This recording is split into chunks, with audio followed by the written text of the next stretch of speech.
आओ देखो ये सवाल कैसा है। ये सवाल में कहना ये चाहता है कि यदि p बराबर 7 plus 4√3 and p q is equal to 1 and p q is equal to 1, then आपको ये वाली वैल्यू ज्ञात करनी है।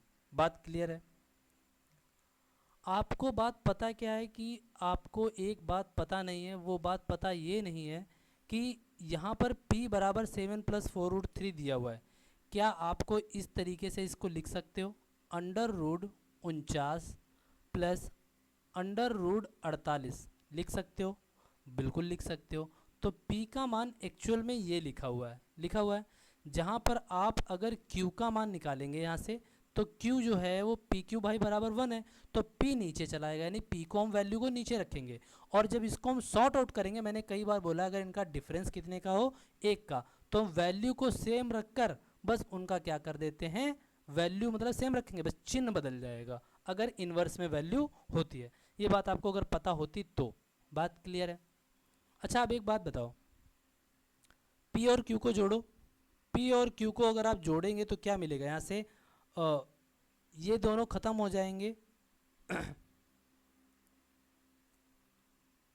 एक सेकेंड, हाँ, चाहो तो आप इसको ऐसे भी कर सकते हो, इनको ख़त्म हो जाएंगे यानी कि ये दोनों क्रॉस कट जाएंगे, तो यहाँ से मिल जाएगा 2√49, है ना, यही निकलेगा। या इसको निकालोगे तो पी क्यू की वैल्यू आ जाएगी 14। कितनी वैल्यू आ जाएगी?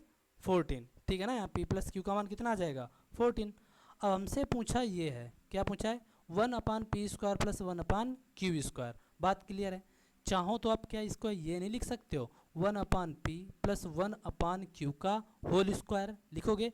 अगर इसको खोलोगे तो यहाँ प्लस का 2 और माइनस का 2 मैं लिख सकता हूँ क्या भाई? अगर आप इसको सिंप्लीफाई करोगे क्या यही मिलेगा? सॉर्ट आउट करके देखो, 1/p² प्लस 1/q² और प्लस का 2 इंटू 1/p इंटू 1/q, ठीक है, ये हो गया इतना, और माइनस का 2। बात बताओ क्लियर है या नहीं भाई? यही तो मैंने लिखा है या नहीं, आपको बताओ दिख रहा है? आप इसको सिंप्लीफाई करके देख लो, पी क्यू का मान कितना दिया हुआ है? 1 दिया हुआ है, तो यहाँ से क्रॉस करेंगे तब भी तो बात देखो ख़त्म होकर यही मिलेगा। मिला या नहीं? तो बस आपको यही सोच डेवलप करनी है कि भैया मेरे मेंटली आप उस चीज़ को डेवलप कर सको, ठीक है ना। मैं आपको क्वेश्चन नहीं सॉर्ट आउट कराना सिखा रहा हूँ, मैं आपको बता रहा हूँ क्वेश्चन को टैकल कैसे करते हैं। तरीके बहुत सारे होते हैं, मेंटली भी ये क्वेश्चन पता है विदिन 5 सेकेंड के होते हैं। आप एग्जाम में अगर इस तरह के वहाँ पर सॉर्ट आउट करने बैठ गए तो होगा नहीं। तो इसको अगर सिंप्लीफाई करोगे तो ये हो जाएगा p plus Q divided by P Q का होल स्क्वायर माइनस का 2। क्या यही बनेगा? बिल्कुल बनेगा। जहाँ पर p प्लस क्यू का मान हमने कितना रखा है? 14। पी क्यू का मान कितना है? 1। इसका स्क्वायर माइनस का 2, 14 का स्क्वायर करेंगे 196 माइनस का 2 इज इक्वल टू कितना मिल जाएगा? 194। आई होप यहाँ तक आपको ये बात समझ में आई हो। तरीका मैंने बोला है कि ना बहुत इजी है, ये भी क्वेश्चन पूछा हुआ है एग्ज़ाम का सीजीएल में। ट्राई करके देखना, जैसे मैं सॉर्ट आउट करता हूँ आपको बनाना आना चाहिए। ये लिखा हुआ है लेकिन हमने इसको p प्लस, देखो यहाँ हमने p प्लस क्यू बनाया, इसीलिए हमने यहाँ पर इसको फिर p प्लस क्यू की फॉर्म में कन्वर्ट किया जहाँ पर पी क्यू की वैल्यू 1 थी। आई होप मुझे लगता है क्वेश्चन समझ में आपको आ गया हो। तो ट्राई करना, एक दो बार वीडियो को देखना, समझ में आएगा मैं क्या कहना चाहता हूँ।